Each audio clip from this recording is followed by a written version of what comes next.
Bismillahirrahmanirrahim. Assalamualaikum warahmatullahi wabarakatuh. Alhamdulillahi rabbil alamin.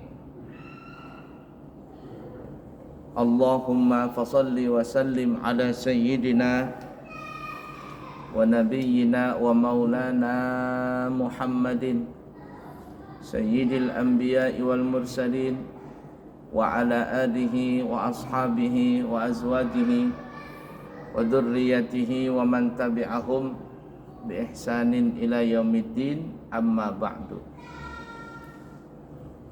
Untuk mempersingkat waktu, mari kita lanjut saja pelajaran kita.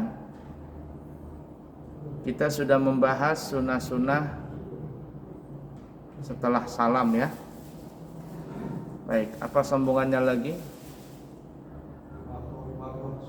Makruh salat. Kita telah membahas pada pertemuan yang lalu sedikit dalam masalah makruh di dalam salat. Makruh itu adalah ma yuthabu ala tarkihi wa la yu'aqabu ala fi'lihi. Ditinggalkan dapat pahala, dikerjakan tidak berdosa. Tapi walaupun tidak berdosa, namun Allah tidak suka kalau ada orang melakukan perbuatan yang makruh. Nah, begitu halnya juga dalam salat, ada juga makruh di dalam salat. Siapa yang melakukan ini, salatnya tidak batal, cuman Allah enggak suka saja. Dan pertemuan yang lalu kita telah membahas makruh dalam sholat itu terbagi menjadi 4 bahagian. Itu ya. Yang pertama, makruh dipandang dari tempat sholat. Yang kedua, makruh yang dipandang dari keadaan orang yang sholat, kondisi sikonnya orang yang sholat. Nah, kalau kondisi seperti itu makruh. Nanti kita sebutkan semua. Yang ketiga, makruh sholat yang dipandang dari menyalahi daripada sunnah sholat. Umpama doa iftitah itu sunnah, dia tidak mau baca doa iftitah, nah itu makruh nanti. Dan yang keempat adalah makruh dari pekerjaan sholat. Ya, jadi umpama sholat dengan gaya gaya anjing, sujud gaya anjing. Tahu sujud gaya anjing? Ini menempel di lantai sempat sujud.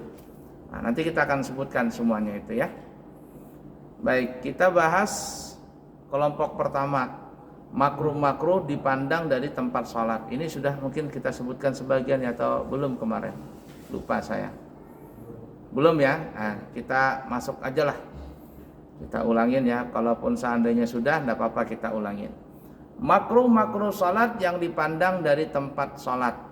Nah, jadi kalau kita salat di tempat model yang kita akan sebutkan nanti, maka salat kita sah tapi makruh. Silakan. Yang pertama, salat di dalam hammam, yakni tempat mandi sauna yang dikhususkan untuk mandi saja. Baik, salat di dalam tempat sauna, mandi uap, ya, tempat mandi uap ini makruh. Kalau di Timur Tengah itu banyak sekali lokasi-lokasi atau tempat-tempat orang mandi uap. Tapi laki-laki khusus ya, perempuan khusus. Dalam ruangan besar, mungkin ruangannya 2 atau 3 kali seperti masjid kita ini besarnya. Itu di dalam ruangan dikasih uap, namanya ruangan sauna, bahasa Arab namanya hammam, mandi uap. Nah, kalau ada orang umpama sholat di tempat itu makruh ya. Kemudian yang kedua, sholat di tempat ruang ganti pakaian makruh juga, kita sudah bahas ya. Kalau kita di warung, di toko-toko baju, biasanya ada orang tempat untuk ganti pas, ya, kamar pas kata orang. Kamar pas untuk mengetes atau mencoba baju yang mau dibelinya. Kalau cocok dibeli, kalau nggak cocok ya diganti. Nah, tempat ganti pakaian itu kalau digunakan tempat sholat hukumnya makruh, karena tempat itu tempat untuk buka aurat. Lanjut. Jika sholat di tempat istirahatnya unta.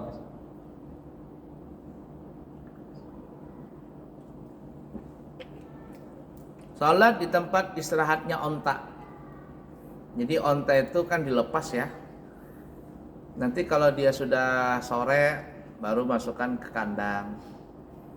Nah, kalau kita di tempat kita khususnya daerah Gunung Tembak, Ternate, Gunung Tembak sampai ke atas, itu banyak mereka memelihara sapi itu bukan dilepas tapi cuman penggemukan. Nah, seperti bulan-bulan gini mereka sudah beli sapi itu. Cari sapi yang murah, kemudian digemukin sampai nanti bulan Idul Adha, bulan Dzulhijjah mereka jual. Dia cuman penggemukan saja. Jadi sapi itu dikasih makan banyak-banyak. Kandangnya pun sempit. Hanya cuman sebesar dia cuman punya badan. Jadi tidak terlalu banyak bergerak. Banyak makan tapi tidak banyak bergerak. Maka sapinya cepat gemuk. Ya seperti kita juga, kalau banyak makan, kurang bergerak kan cepat gemuknya. Nah, sapi begitu. Nah, tapi ada juga sapi yang dilepas, ya, sapi dilepas. Seperti di pesantren saya itu saya melihara sapi. Ya, beli sapi betina dipelihara. Nanti saatnya dia mau kawin, dikawinkan, nanti bisa hamil dan punya anak. Nah, itu dilepas. Karena banyak rumput di pesantren kita lepas saja. Nanti kalau sudah sore masukkan ke kandang. Nah, kandang ini makruh digunakan tempat salat di situ. Ya, lanjut. Tempat penyembelihan, ruang penyembelihan. Nah, kalau di daerah-daerah khusus itu nyembelih sapi, kambing itu enggak dari tempat umum, tapi ada tempat memang khusus penyembelihan. Nah, kalau ada orang sholat di tempat penyembelihan itu hukumnya makruh, karena kan di situ tempat mencabut nyawanya sapi. Nah, ala kulli hal seperti itu.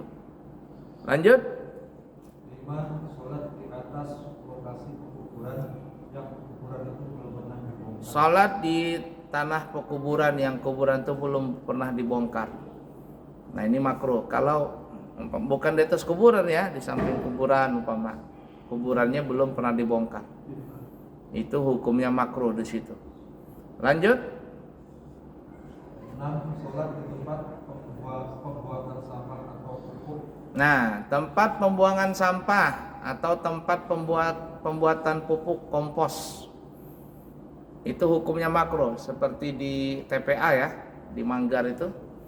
Kalau seandainya orang pemulung cari sampah, cari plastik, cari apa benda-benda yang dibuang, sampai waktu lalu dia sholat di lokasi sampah, itu hukumnya makruh. Jangan sholat di tempat itu karena tempatnya kan jorok, tempat kotor. Nah, jadi tidak pantas lah, tidak etis kalau berdoa di tempat seperti itu. Apalagi di sana agak bau, ya, bau sampah. Itu kan sekarang sudah tembus ya, dari Manggar sampai ke mana nama tuh, Poltek kilo berapa? Kilo 6, kilo 8 tuh. Kilo 8 ya. Itu tembus itu. Saya sudah 2 kali baru-baru ini lewat situ. 2 kali atau 4 kali ya. Lewat situ ngerasain jalanan situ. Sudah disemenisasi walaupun masih ada sebagian belum disemenisasi. Saya coba pakai sepeda motor, itu dari ujung ke ujung tembus 15 menit. Ya, tembus 15 menit dari Manggar menuju ke kilo 8 atau Poltek itu 15 menit tembusnya. Ya ala kulli hal. Nah, ada tempat pembuangan sampah di situ, lewat situ bau ya. Bau. Nah, jangan sholat di tempat pembuangan sampah, makruh. Lanjut. 7. Sholat di jalanan umum. Jalanan umum. Orang mau sholat ya, orang tempat jalan ditempatin sholat, makruh. Kecuali kalau seandainya umpama salat hari raya membeludak, mau nggak mau kan, membeludak tadi sampai ke jalan, ya itu tidak apa-apa. Tapi kalau seandainya masih banyak tempat yang kosong, dia sholat di pinggir jalan, apalagi tengah jalan, maka hukumnya makruh. Lanjut. Sholat di dalam gereja. Dalam gereja, ngapain lagi dalam gereja sholat? Ala kulli hal seperti itu. Lanjut. Sholat di tempat penyembahan orang Yahudi atau semacam wihara atau kelenteng. Wihara, kelenteng. Kalau kita di Balikpapan namanya nyebutnya apa? Tempekong. Tempekong ya, orang Balikpapan nyebutnya tempekong. Kalau tempekong di Pasar Baru, kalau wihara di Gunung Malang. Ya. Ya, betul ya. Ada lagi di MT Haryono dekat itu, rumah sakit umum. Apa namanya itu? Ya. Atau di atas ini nih, tempatnya orang Buddha apa ini? Apa namanya ini? Wihara ya. Ada patung Budanya itu gede itu. Atau di dekat rumah sakit umum itu juga ada kayak pagodanya besar. Nah, itu tempat-tempat sholatnya atau ibadahnya orang-orang yang beragama Yahudi, beragama Buddha, Hindu atau Nasrani, maka tidak pantas kita sholat di situ. Makruh hukumnya ya, makruh. Lanjut. Sholat di atas Ka'bah. Sholat di atas Ka'bah ngapain juga ya? Belum naik sudah dipukuli polisi nanti. Ya, siapa tahu kan ada orang mau sholat di atas Ka'bah, lagi dia bersihkan Ka'bah gitu kan ya. Sholat dia makruh di atas itu. Sekarang saya lihat di TV ya, di Saudi itu mungkin ada 2 atau 3 hari ini Ka'bah itu sudah di lockdown. Di lockdown bahasa kita nih ya, ditutup. Saya kira ada apa ditutup? Ternyata lagi perbaikan kiswah, lagi perbaikan kain Ka'bah itu, kelambu Ka'bah lagi dirapikan, dibersihkan. Kata saya mudah-mudahan cepat selesai karena nanti tanggal 27 saya berangkat umrah tuh. Kalau seandainya nggak bisa ngelihat Ka'bah agak repot juga karena kan ditutup, di lockdown. Orang sana lagi membersihkan kain Ka'bah atau kiswah kita. Nah, jadi kalau umpama ada orang pembersih kain kiswah itu lalu dia sholat di atas Ka'bah, hukumnya makruh. Ya, makruh di atasnya. Lanjut. Sholat di lembah tempat mengalirnya banjir. Sholat di lembah tempat mengalirnya banjir. Ini sering terjadi ya, orang sholat, bukan orang sholat ya, lembah itu kosong. Kalau musim kemarau kosong. Tapi tiba-tiba nggak ada hujan, nggak ada apa-apa, langsung keluar air atau laut air dari hulu keluar, ngalir sampai melarutkan pohon-pohon, kayu-kayu, macam-macam dilarutkannya. Nah, ini berbahaya sekali kalau ada orang bermain-main di lembah tadi, karena khawatir ada air bah datang dari hulu. Ada saya lihat di media sosial, ini sungainya lagi kosong ya, lagi kemarau begitu. Jadi enak naik di atas batu-batu begitu. Ternyata apa? Tiba-tiba semua orang pada lari karena ada air bah datang dari ujung, dari hulu, terus begitu. Nah, ada beberapa orang nggak sempat lari, terjebak dia di tengah-tengah itu. Akhirnya apa? Sudah larut, jatuh ke dalam jurang karena air terjun ya, jatuh ke dalam jurang tuh.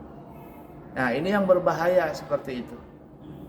Ada mungkin 1 bulan yang lalu saya berangkat ke Banjarmasin ziarah ya. Nah, waktu itu saya lewat di Gunung Rambutan. Gunung Rambutan itu ada air terjunnya. Pas saya mau mampir, kata saya mana airnya, nggak ada. Air terjunnya nggak ada, kering kerontang sama sekali. Ya, tidak ada air terjunnya. Kata saya, ada air terjun? Tidak ada Pak, katanya kering, kemarau. Nah, itu WC-nya ada nggak? Kalau WC-nya ada, airnya ada. Jadi ada sisa-sisa air dari atas bisa dialirkan. Nah, itu kan tingginya bisa sampai 30 sampai 40 meter tuh tinggi jurangnya itu. air terjun tadi. Nah, kering. Nah, kemudian setelah saya pulang dapat seminggu atau 2 minggu orang memposting video luar biasa di Gunung Rambutan, air hujan turun, kemudian keluarlah air terjun yang sangat deras sekali. Nah, itu berbahaya ya kalau ada orang sholat umpama mentang-mentang gak ada airnya dia sholat di situ. Nah, khawatir tiba-tiba datang air bah, dia akan larut di situ. Nah, jadi makruh sholat di tempat lereng gunung atau lembah yang di situ bisa terjadi air bah datang air bah. Lanjut. Salat di tempat-tempat lokasi maksiat. Di kilo 17 umpama. Masih ada nggak kilo 17 dia? Kilo 17-nya masih ada, tapi lokalisasinya nggak tahu. Saya tahun 2005 atau 2006 pernah ngajak ibu-ibu jamaah saya, yuk kita dakwah yuk ke lokalisasi kilo 17. Jadi saya ke sana bawa rombongan ibu-ibu sambil membawa bingkisan sejadah, ada mukena ya, ada jilbab. Nah, kemudian disambut sama orang di sana, diberikan tempat khusus. Saya kira itu masjid, ternyata itu tempat diskotik. Tempat diskotik. Banyaknya mungkin ada ratusan ya. Kata panitia, kata orang sana ini ada 300-500an pelacur di situ. Nah, jadi saya tidak ceramah, kita cuma zikir, setelah zikir kita berdoa. Ya. Banyak para pelacur-pelacur itu menangis. Saya terus terang ya, bukan saya menjelek-jelekkan ya. Saya melihat tuh nggak ada yang cantiknya. Kenapa nggak ada yang cantik? Bibirnya itu pada jeber-jeber semua. Kata orang Balikpapan jeber, tahu jeber? Gede di semua. Kenapa? Suntik silikon. Sini hidung silikon, ya Allah, ini manusia. Tapi kita nggak tahu. Siapa tahu mereka bertobat, lalu Allah terima taubatnya. Zaman dulu saja ada seorang pelacur, gara-gara cuma nolong anjing, diampuni dosanya masuk surga. Apalagi mereka itu kita nggak tahu akhir hayat kita atau mereka itu. Nah, setelah acara selesai senang orang. Ibu-ibu ini, para orang-orang situ senang. Mereka bilang, Pak, nanti kalau bisa datang lagi ke sini katanya. Ajarin kami katanya agama. Nah, jadi mereka tuh sebenarnya haus dengan ilmu agama, haus dengan keimanan. Cuman karena sudah dipandang sebelah dan orang-orang yang mau ke situ untuk berdakwah dipandang gimana begitu, akhirnya ya tadi nggak ketemu. Ala kulli hal ya. Jadi kalau umpama ada tempat-tempat maksiat, tempat perjudian, ya, apa zaman dulu bilangnya, dingdong kah? Dingdong, atau tempat taruhan, tempat-tempat orang main judi taruhan, ada tempat salat di situ salat, maka hukumnya makruh. Kenapa? Karena itu tempat-tempat maksiat. Baik, lanjut. Nah, tempat perjudian baru kita sebutkan tadi, dingdong. Cuman sekarang bukan dingdong lagi, apa namanya? Itu judi online nggak apa? Banyak banget judi online tuh. Saya terkadang buka media sosial masuk tuh judi online. Saya hapusin, saya buang, malah banyak lagi datang. Dihapus malah banyak. Kata saya, gimana sih nyetopnya ini?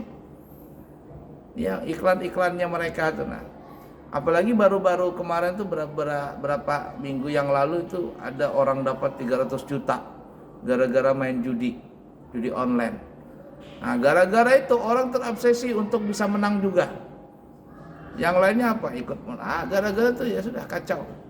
Ini kalau judi sudah merajalela, kemudian pemerintah tidak menangani masalah judi online itu, bahaya nih.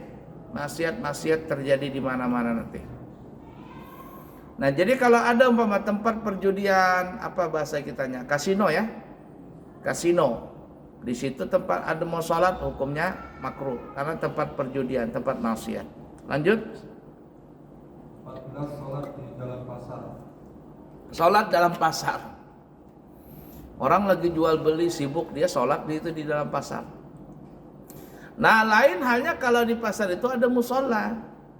Dan Masya Allah nih ya, rata-rata di pasar kita di Balikpapan ini semuanya ada musolanya.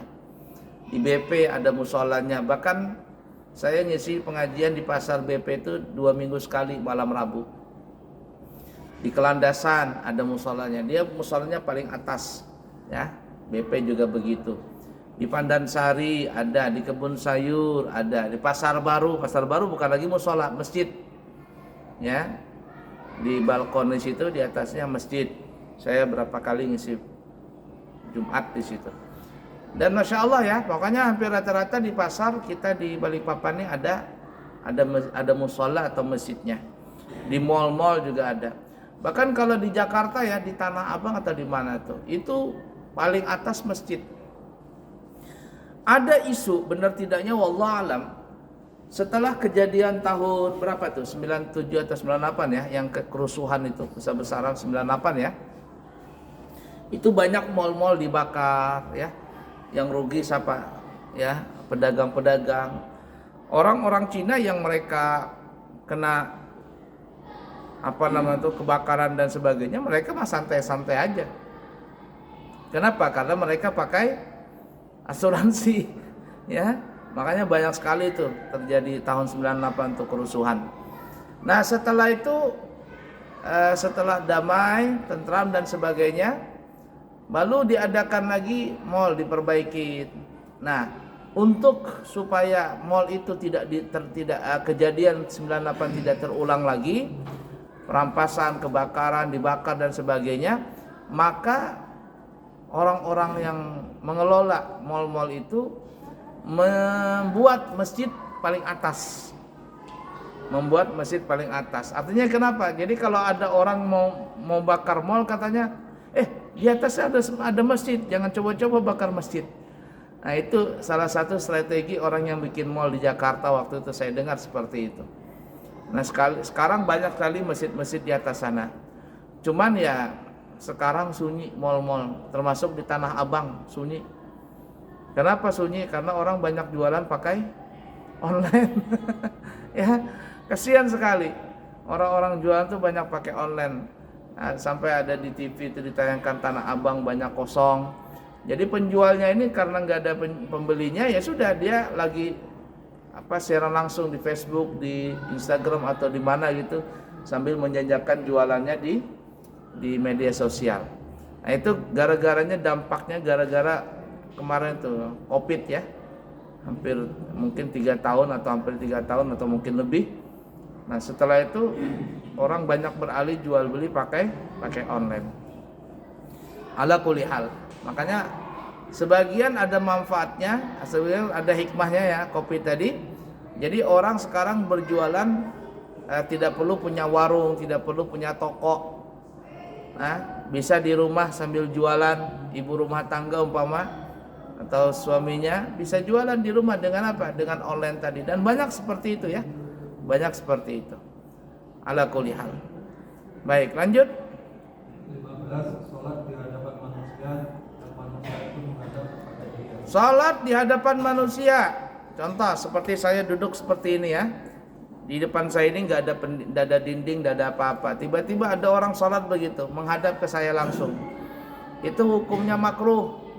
Seakan-akan apa ya? Kayak nyembah gitu. Ya, hukumnya makruh.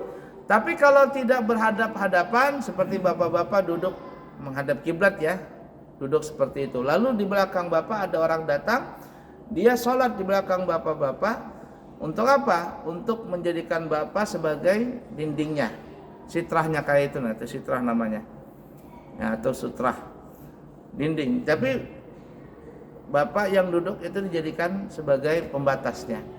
Maka tidak apa-apa, ini nggak makruh. Yang makruh itu kalau berhadap-hadapan. Ada orang duduk, kemudian orang sholat di hadapannya itu. Ini hukumnya makruh, seakan-akan kayak menyembah gitu. Bahkan kalau dia sholat begitu, dia menyatakan bahwa orang yang di hadapan ini sebagai Tuhannya, bukan lagi makruh, tapi menjadi murtad, keluar dari agama Islam. Baik, lanjut. 16. Sholat di satu tempat saja, tidak pindah-pindah tempat sholat. Wah, di booking tempatnya. Pokoknya ini tempatnya fulan. Mau zuhur, asar, maghrib, pokoknya 5 waktu dia saja sholat di tempat itu. Ini makruh. Ada nggak di sini begitu? Tempatnya di bookingnya, nggak boleh orang lain. Itu hukumnya makruh ya. Jadi kita tuh sholat tuh diusahakan pindah-pindah. Mungkin hari ini kita di sini sholatnya, besok kita pindah ke sana kanan. Mungkin kita carilah tempat berpindah-pindah. Kenapa disuruh berpindah? Supaya tempat-tempat yang kita jadikan salat itu di akhirat menjadi saksi bahwa kita pernah salat di tempat itu. Ya, mudah dipaham ya. Jadi nggak boleh permanen gitu. Zuhur di situ, asar di situ, maghrib, isya, subuh di situ aja dia. Dianjurkan pindah-pindah. Nah beda kalau imam. Kalau imam jangan pindah-pindah ya. Imam di sini ya ini aja. Sampai imam rawatibnya di sini ya di situ aja. Jangan pindah-pindah. Nah, jadi seperti itu. Tapi kalau makmum dianjurkan berpindah. Mungkin hari ini di tempat ini, besoknya di tempat mana gitu. Dan seperti itu seterusnya. Lanjut.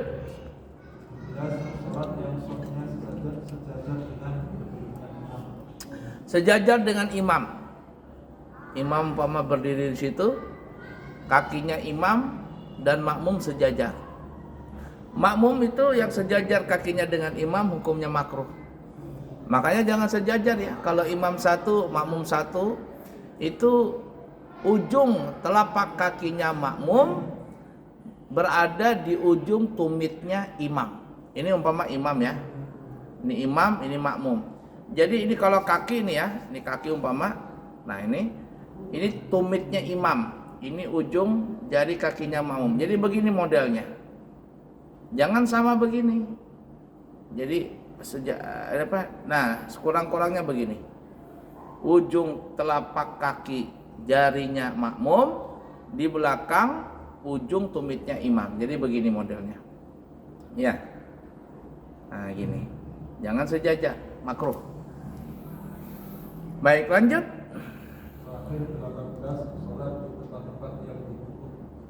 Salat di tempat-tempat yang dikutuk. Kalau di dunia, maksudnya di luar negeri, itu yang terkenal adalah di Laut Mati. Karena Laut Mati itu tempat dikutuknya apa namanya ini? Kaum Nabi Allah Lut. Ya, dikutuk. Kalau di Mekah itu ada namanya Madain Soleh. Coba buka di YouTube Madain Soleh. Madain Soleh ini tempat kampung kaum Samud, umat Nabi Soleh. Itu dia kan membuat rumah dipahat, goa itu dipahat atau gunung dipahat dijadikan rumah. Itu disebut namanya Madain Soleh. Itu makruh sebenarnya datang ke situ, tapi sekarang pemerintah Saudi, Pangeran Salman ini ya dibikinnya tempat wisata di situ. Tempat wisata. Jadi orang-orang yang mau lihat situ peninggalan kaum Samud datang ke situ. Akhirnya apa ya? Itu tempat pernah dikutuk. Maka itu maksudnya kalau ada orang sholat di situ hukumnya makruh. Kemudian ada satu tempat juga di Mekah itu saya lupa namanya. Itu tempat pernah Allah turunkan azab kepada Abrahah dan pasukan bergajah. Mahashir kalau nggak salah tempatnya, lupa saya namanya. Jadi kalau lewat di tempat itu kita disunahkan untuk bercepat. Karena Nabi ketika melewati tempat itu Mahashir kalau tidak salah namanya, Nabi pas naik onta bercepat di situ jalan, laju. Jadi sahabat bertanya, ya Rasul, kenapa engkau bercepat berjalan di tempat ini? Kata Nabi, ini tempat dulu Allah menurunkan azab, di mana Allah menyiksa dan menghancurkan tentara Abrahah bergajah dengan burung ababil. Nah, jadi Nabi melewati tempat itu. Jadi kalau bahasa kitanya itu ada aura negatif di tempat itu karena tempat itu pernah turun azab. Nah, jadi jangan sholat di tempat itu. Itu di luar negeri ya. Kalau kita di Indonesia ini, wallah alam ya benar atau tidaknya, tapi cerita rakyat ya. Kalau melihat situsnya itu benar. sesuai dengan cerita rakyat. Di mana itu? Di Padang, di tempat apa namanya? Di pantai, maling kan malin ya, pakai N, Malin Kundang. Pernah lihat itu tempat itu? Nah, kalau belum pernah ke sana kita lihat di YouTube. Di pantai itu ada bentuk kapal, bentuk rantai, bentuknya kapal ya, rantai kapal, tapi sudah menjadi batu. Ada orang begitu lagi menampi, tapi batu, asli batu. Karena waktu dulu katanya durhaka si Malin ini dengan ibunya, tidak mengaku ibunya, sampai Allah menurunkan azab dengan mengutuk si Malin tadi dan seluruh kapal dan orang di situ menjadi batu. Benar tidaknya cerita itu wallahu alam, tapi situsnya masih ada peninggalan-peninggalan tadi. Terlepas daripada itu ya, kalau seandainya itu memang pernah tempat dikutuk, maka kalau kita salat di tempat itu hukumnya makruh. Itu di Sumatera ya. Kalau di mana namanya nih, di Kalimantan itu kalau nggak salah ada di daerah Pagatan atau Baraba ya, Pakandangan atau Baraba itu. Nah, itu mirip juga kisahnya seperti Malin Kundang. Ya di Barabeka Kandangan, Pagat ya. Sama itu kisahnya seperti Malin Kundang juga. Tempat itu dikutuk karena orangnya tidak mengakui ibunya sebagai orang tuanya, lalu dikutuk jadi batu semuanya. Wallahu alam, benar tidaknya terlepas dari semua itu, kalau seandainya memang itu tempat pernah dikutuk oleh Allah, maka kalau kita salat di tempat itu hukumnya makruh. Kenapa? Karena masih ada aura-aura negatifnya itu. Jadi jangan salat di tempat-tempat seperti itu. Mudah dipaham kira-kira? Baik, selesai? Ada pertanyaan? Cukup jelas ya? Nah, itulah tempat-tempat atau lokasi yang kita mesti hindari dan jangan salat di situ. Baik, cukup sekian, semoga ada manfaatnya. Insyaallah saya akan berangkat tanggal 27 Desember 2023 berangkat umrah, dan kembali mungkin tanggal 9 atau tanggal 10 Januari 2024. Jadi saya 2 tahun di Mekah nanti. 2 tahun ya. 2023 2024. Nah, kemudian nanti pulang setelah istirahat sebentar mungkin 10 hari atau 12 hari. Insyaallah berangkat lagi nanti tanggal 21 Januari 2024 membawa rombongan kedua. Siapa tahu ada jamaah yang kepingin berangkat umrah di bulan Januari 2024, masih ada seat yang kosong. Insyaallah kami siap membantu. 12 hari dengan harga 32 juta dari Balikpapan. Yang kepingin umrah di bulan Ramadan juga ada seatnya, 42 juta 13 hari, 46 juta 18 hari. Dan siapa tahu ada yang kepingin berangkat haji Furada tahun 2024, langsung berangkat tanpa ngantri, harganya 195 juta bintang 5 dan 185 juta bintang 3. Nah, siapa tahu ada yang berminat, maka insyaallah kami siap membantunya. Subhanakallahumma wa bihamdika asyhadu an la ilaha illa anta astaghfiruka wa atubu ilaihi wa akhirul kalam. Wassalamualaikum warahmatullahi wabarakatuh.